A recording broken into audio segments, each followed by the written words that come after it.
what's here, then you will. So it doesn't matter what age, what circumstances, what kind of body, fat, thin, dark skin, universal. Universal. Same consciousness, same Buddha heart in all being. Yeah. That's what Ramana Maharshi means, that which is alive in your own heart. And how come it brings so much peace when you tell us that?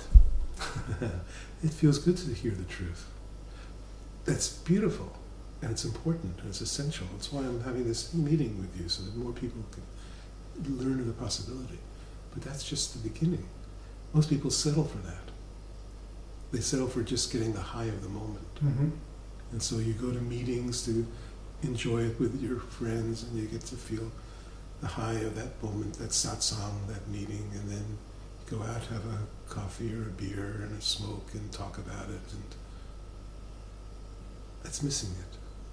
That becomes a misuse. That's Advaita. Yeah. Okay. See, but if you use it, if you just hear it once, that's enough. Just once. To hear it, receive it, and not move. To be willing to stop. Yeah. Still, Eli, I'm so curious about this thing called the Enneagram, which you are going to talk about here in Amsterdam. Is it a useful tool to dismantle the personality, or to get to know the personality so you know there's no guilt in it or no fault? What the Enneagram does is describe the false identity as ego, so that you can see that it's a mechanical, structural machine. That what you call me, what I call me, is a machine. It's predictable. You can say, oh, I was just upset. But then, if you take that, I was just upset, or I was just under pressure, or any of the millions of statements that people make about themselves in any given day, and you deconstruct it, you look back at what's the structure of it, you find it's a machine. It's not me, and there was no spontaneous upsetness. It was all mechanical, robotic. And there's only 9 kinds of robots in this human species, because it's a planet for backward souls. And so we have very, Planet for backward souls? Yeah. What do you mean by that? I mean, it's taking so long, People,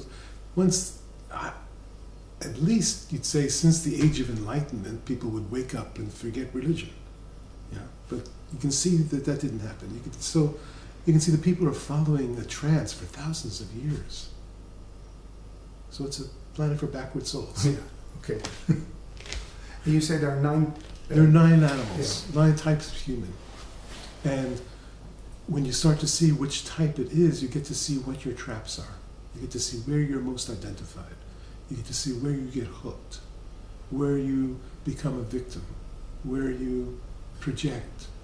You start to see all the different structures of the animal so that you cannot take it personally, so you can stop it. So in some cases, for example, laziness might be the drive that runs your machine. It doesn't appear lazy on the surface. On the surface, it can be very hardworking, can be very industrious, but there's a deep laziness about what's essential. And unless that's uncovered, it runs unconscious, subconsciously. And then what happens in that particular case, in the laziness, is there's an avoidance of anger. Because anger is dangerous. Anger could hurt somebody. Anger is not socially acceptable. So I'll make believe I'm not angry. I'll go to sleep.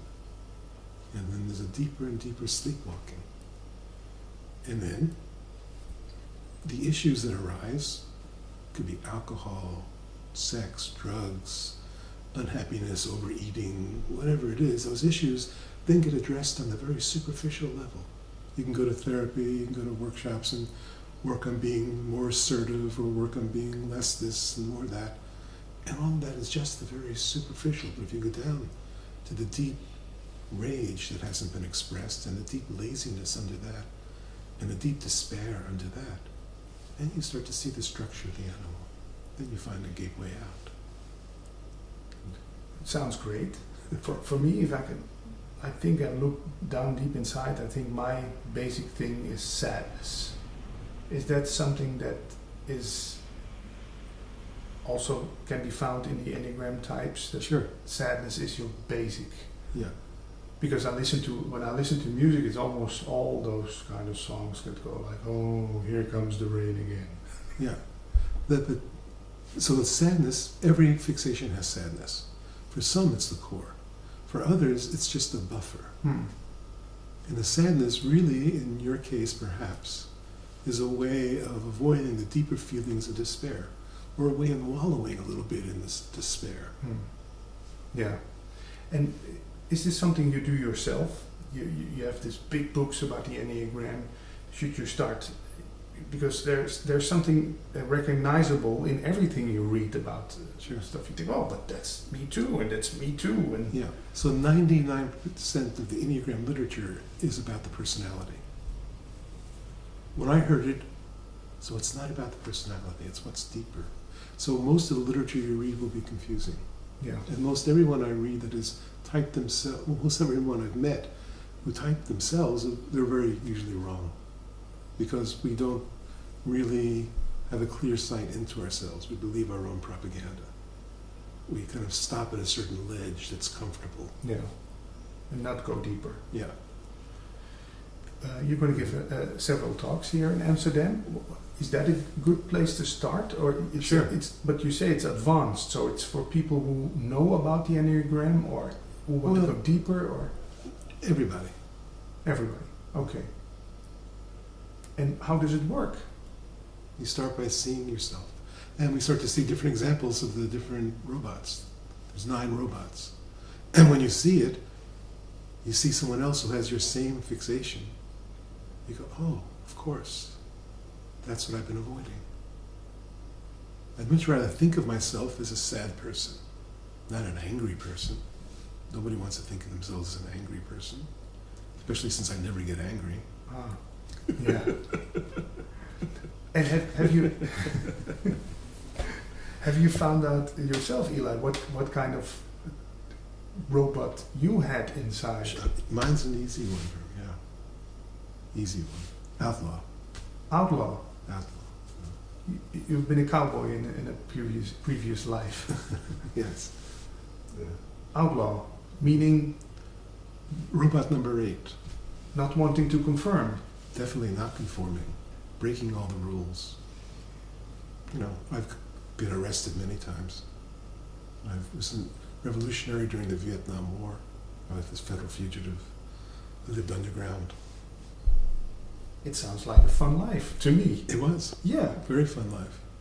So nothing to get rid of, or It's not about getting rid of anything. Freedom does not require your doing anything. Freedom is causeless. It's not about changing your personality or your lifestyle. It's waking up. When you're in the dream, it's not about changing the way you act in the dream. That won't do anything. You're still in the dream. You wake up from the dream.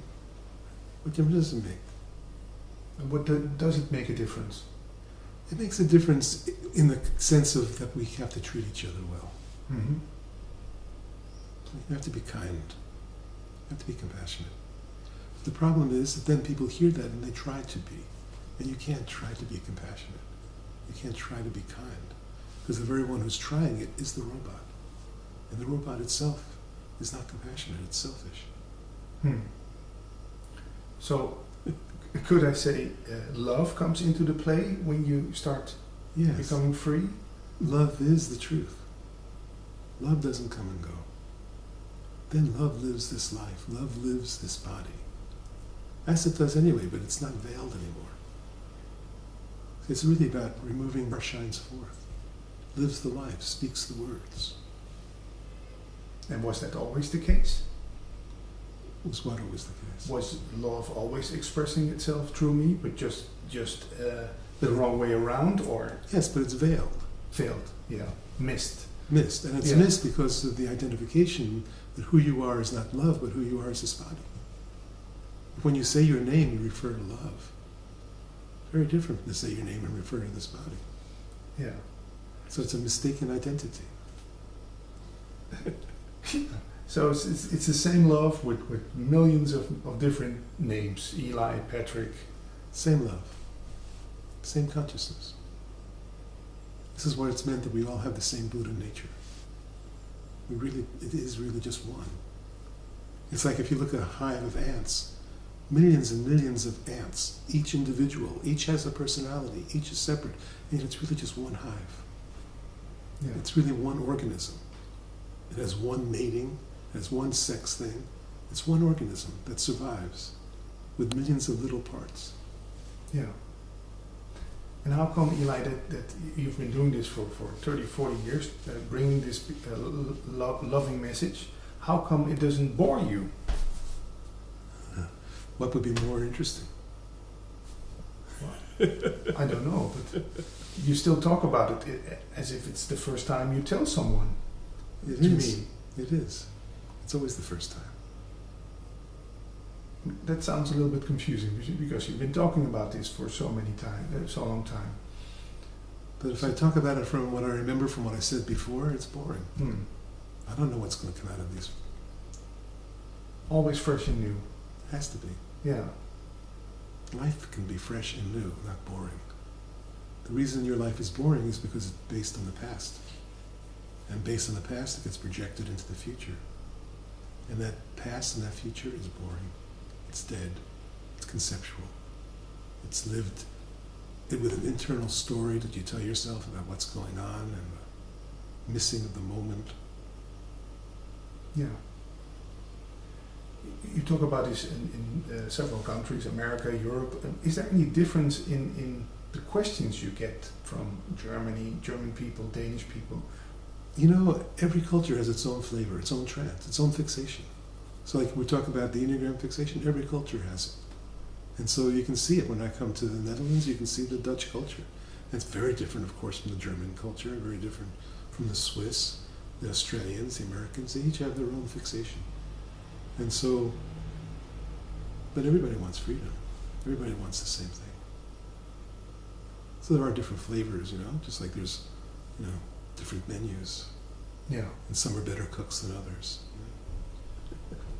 But the way you talk about this is then also different in the different countries. If I listen to a talk in Germany from you, I will hear a certain kind of different flavor. Or Maybe, yeah. Yeah. Yeah. Germans are more mental. Yeah. And you could imagine that there's a lot. That's what I feel when I go to Germany. I feel a lot of guilt in the air still. Mm-hmm. From the World War. And it's better, to me, I started going to Germany in the 80s. I've been going every year since 84, I think. And it used to be much heavier. Now it seems to have opened up. And I really like what's happened with the German psyche. It's really, you know, gotten a lot more open. Yeah. Less guilt. And can you... But still socially responsible, you know. So it's not about getting rid of the guilt. It's like, it's been well used in the psyche of the people I've met. It's been used to examine themselves and to go deeper. And so I really appreciate the German people for that. There's a depth that you don't find in some other countries.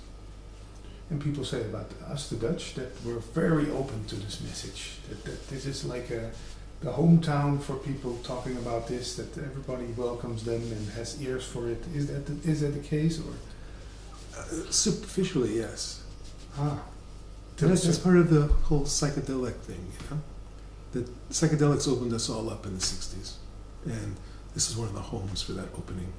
And so in that sense, it's very open. But the great trap that I found because I've also done every psychedelic many times, is that in that moment of awakening with psychedelics, it doesn't last. But what does last is a conceptualized idea that you're awake. And so what I find in many psychedelic communities, like here, is people who are conceptually awake. They have all the concepts, they have all the ideas, they've had the experiences. But it hasn't gone all the way through to where it's a moment-to-moment living reality. And is this freedom, has it got depths? Let's say, are you more free now than you were 10 years ago? Or is it just you found freedom, that's it? There's always more. So really, when you are free, life begins.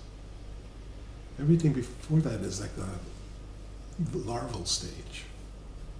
And so it's like the caterpillar has a wonderful life munching leaves, and it can't imagine flying. It doesn't have wings. It's not interested in flying. It only likes eating leaves. And then it gets called. This inner calling happens that it's not in charge of. And it cocoons. And when it bursts out, it's a whole new life. It has different interests. It has different experiences. It flies to different trees. It can fly around the world. Yeah, inner calling. That's a great way to say it. And well, you asked me earlier about that. You said the last time I saw you, I told you you're on the edge, but you're not jumping. And you said that stayed with you. Yeah, it stuck with me. Yeah.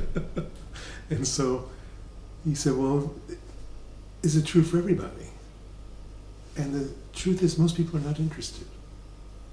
Most people are not interested. They're just interested in munching the leaves, having the best deal they can get, making the best relationships they can make. So the few that are called, it gets in you, and you said, does it stay? You said it feels like a virus. I said, if you're lucky. Yeah, if you're lucky. Most people, they feel it, and then they move on. But if you feel it and it won't leave you alone, if it won't leave you in peace, that's a very good sign that your heart is calling you, that it's time to stop. And there's no practice, there's no method. Really, it's so simple to stop. Simply stop. Everything. Be still. Stop talking to yourself. Stop figuring things out. Stop wondering about what's next. Stop regretting what's in the past. Simply stop. And in that stopping, you'll reveal yourself to yourself. If you sit long enough, still enough, everything is revealed. Yeah. Breathtaking. Yes. So should I go out and start meditating right now? If you say stop, be with yourself. Is that a meditation, or with closed eyes, or just stop? You're talking about a practice. Yeah. I'm talking about life. Mm-hmm. You can't practice being alive. Yeah, still looking for a method. Exactly. And all methods are methods of the mind. Yeah. And this is what's beyond the mind. The mind can't go here. So the mind has to stop. Yeah, great. Concluding this talk, can you maybe, two things I want to ask you. Can you warn us for some traps that are we will find along the way when we go? To catch the fish, swimming towards freedom. And is that part of the practice that we should? No practice. Okay, still no practice, okay. Every practice is a trap. Yeah. Anything we can expect from you, or maybe your beautiful wife, in the near future? New books, new things on the internet maybe, or anything that comes to mind? What you can expect from us is to stay true, and to expect you to stay true. If we stay true and you stay true, the whole world will wake up and be free.